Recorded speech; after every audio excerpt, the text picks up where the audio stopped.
firman-Nya. Jika seseorang menceraikan istrinya, lalu perempuan itu pergi daripadanya dan menjadi istri orang lain,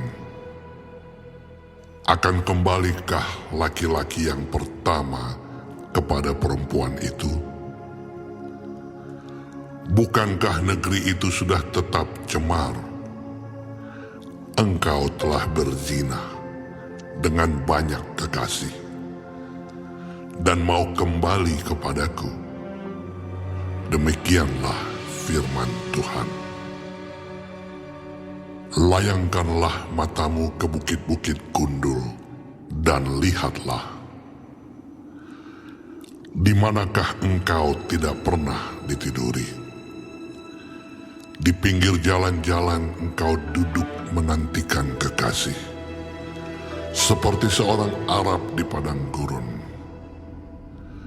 Engkau telah mencemarkan negeri dengan zinahmu dan dengan kejahatanmu. Sebab itu dirus hujan tertahan, dan hujan pada akhir musim tidak datang. Tetapi dahimu adalah dahi perempuan sundal. Engkau tidak mengenal malu. Bukankah baru saja engkau memanggil aku, Bapakku? Engkaulah kawanku sejak kecil.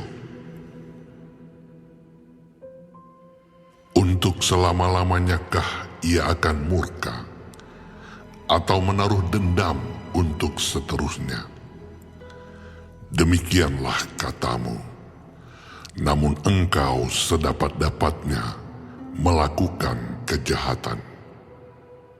Tuhan berfirman kepadaku dalam zaman Raja Yosia. Sudahkah engkau melihat apa yang dilakukan Israel, perempuan murtad itu? Bagaimana dia naik ke atas setiap bukit yang menjulang dan pergi ke bawah setiap pohon yang rimbun untuk bersundal di sana. Pikirku, sesudah melakukan semuanya ini, ia akan kembali kepadaku, tetapi ia tidak kembali.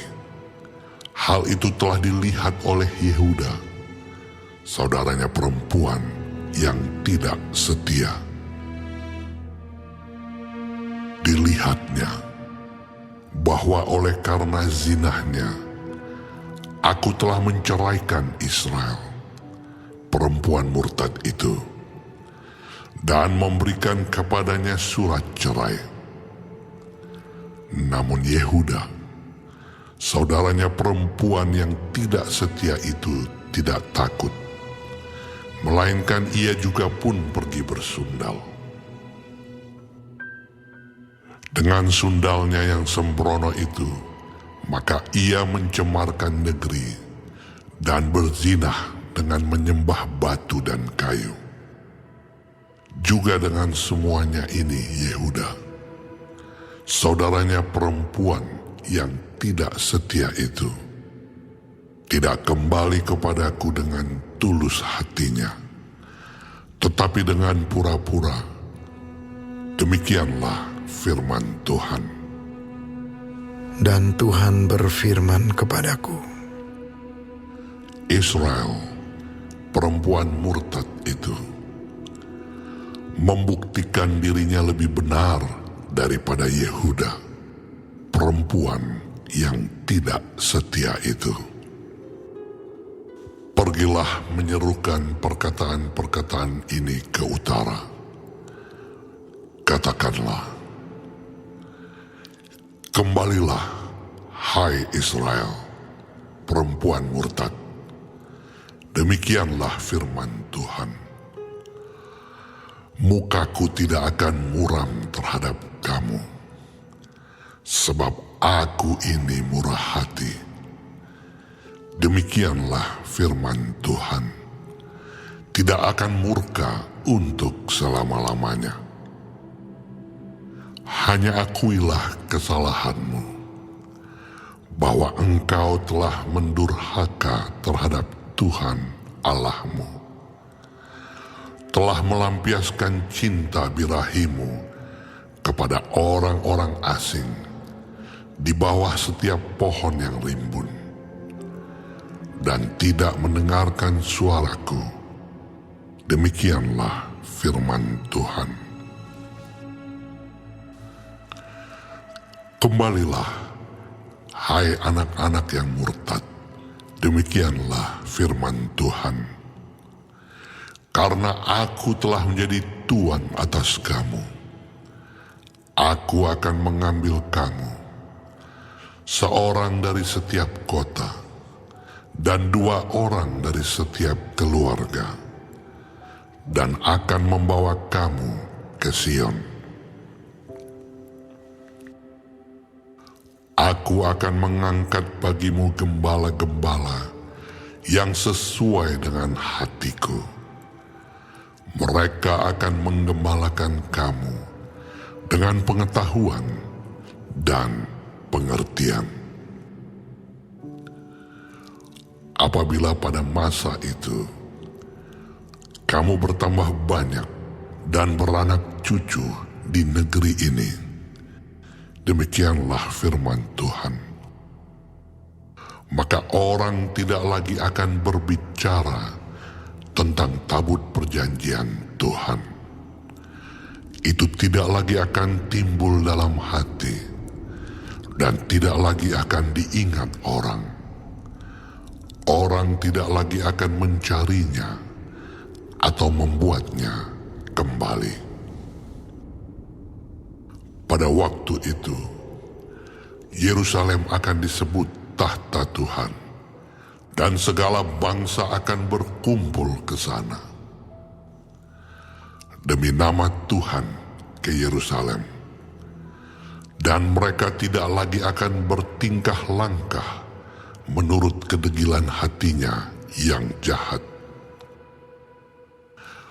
Pada masa itu, kaum Yehuda akan pergi kepada kaum Israel, dan mereka akan datang bersama-sama dari negeri utara ke negeri yang telah kubagikan kepada nenek moyangmu menjadi milik pusaka. Tadinya pikirku, sungguh aku mau menempatkan engkau di tengah-tengah anak-anakku, dan memberikan kepadamu negeri yang indah, milik pusaka yang paling permai dari bangsa-bangsa. Pikirku, engkau akan memanggil aku Bapakku, dan tidak akan berbalik dari mengikuti aku. Tetapi sesungguhnya, seperti seorang istri tidak setia terhadap temannya, demikianlah kamu tidak setia terhadap aku, hai kaum Israel. Demikianlah firman Tuhan. Dengar, di atas bukit-bukit gundul, kedengaran tangis memohon-mohon dari anak-anak Israel, sebab mereka telah memilih jalan yang sesat dan telah melupakan Tuhan Allah mereka. Kembalilah, hai anak-anak yang murtad. Aku akan menyembuhkan engkau dari murtadmu. Inilah kami datang kepadamu, sebab engkaulah Tuhan Allah kami. Sesungguhnya bukit-bukit pengorbanan adalah tipu daya, yakni keramaian di atas bukit-bukit itu. Sesungguhnya hanya pada Tuhan Allah kita ada keselamatan Israel. Tetapi berhala yang memalukan itu menelan segala hasil jerih lelah nenek moyang kita dari masa muda kita. Kambing domba mereka dan lembu-lembu mereka, anak-anak lelaki dan anak-anak perempuan mereka. Maka biarlah kita berbaring dengan perasaan malu. Dan biarlah noda kita menyelimuti kita. Sebab kita telah berdosa kepada Tuhan Allah kita. Yakni kita dan nenek moyang kita dari masa muda kita sampai hari ini. Dan kita tidak mendengarkan suara Tuhan Allah kita.